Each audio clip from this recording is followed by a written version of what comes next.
सड़कों पर प्रदर्शन, आगजनी और भयंकर हंगामा। ये तस्वीरें हैं दुनिया के सबसे बड़े मुस्लिम देश इंडोनेशिया की। अब सवाल उठता है कि इतना हिंसक प्रदर्शन करने वाले हैं कौन और क्यों ये प्रदर्शन हो रहे हैं, और इंडोनेशिया के कई प्रमुख शहरों में छात्रों को मार्च क्यों निकालना पड़ा है। तो आपको बता दें, पिछले हफ्ते हुई हिंसा के बाद सरकार की चेतावनी को नजरअंदाज किया गया और तो और देश में हुई इस भयंकर हिंसा में कई लोग मारे गए थे। ये इंडोनेशिया में बीते 2 दशक में हुई सबसे बड़ी हिंसा है। चलिए आप जानते हैं कि ये हिंसा क्यों भड़की और इंडोनेशिया अभी भी क्यों अशांत। दरअसल एक बड़ा खुलासा हुआ था कि इंडोनेशिया के 580 सांसदों को सैलरी के अलावा हर महीने 50 लाख रुपए मकान भत्ते के रूप में मिल रहे हैं, जो राजधानी के न्यूनतम वेतन से 10 गुना ज्यादा है। महंगाई और बेरोजगारी से जूझ रही जनता के लिए ये आग में घी डालने जैसा साबित हो गया। इसके बाद लोग सड़कों पर उतर आए और प्रदर्शन करने लगे थे। ये मामला राष्ट्रपति प्रबोवो सुबियांटो के लिए गंभीर चुनौती भी है, जिन्होंने साल भर पहले ही पदभार संभाला है। बताया जा रहा है कि 3 दिन पहले ही सैकड़ों प्रदर्शनकारियों ने दक्षिण तंगेरांग में वित्त मंत्री मुलियानी इंद्रावती समेत कई सांसदों के घरों में लूटपाट तक कर दी थी। ऐसी घटनाओं की वजह से राष्ट्रपति सुबियांटो को अपनी चीन यात्रा तक रद्द करनी पड़ी है। इससे पहले 29 अगस्त को राजधानी जकार्ता में प्रदर्शन हुए थे।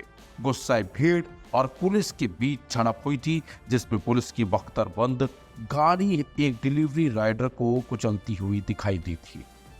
हंगामे और प्रदर्शनकारियों के चलते देश भर में 1200 से ज्यादा लोगों को हिरासत में लिया गया था। हिंसक प्रदर्शन में 700 से ज्यादा लोग घायल हुए थे।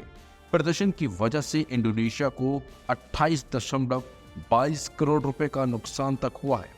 भारी सैन्य गश्त के बावजूद छात्रों ने जकार्ता, युगार्ता, बांडुग और मकस्सार में प्रदर्शन किए। जकार्ता के मुख्य सड़कों पर सेना तैनात है। छात्रों को ऑनलाइन क्लासेस लेने और कर्मचारियों को घर से ही काम करने को कहा गया है। यह अशांति इंडोनेशिया की राजनीतिक व्यवस्था के प्रति गहरे असंतोष को उजागर भी करती है। सरकार पर व्यवस्था बनाए रखते हुए सुधार लागू करने का दबाव बढ़ रहा है। सुरक्षा बलों की सख्ती के बावजूद विरोध प्रदर्शन जारी है।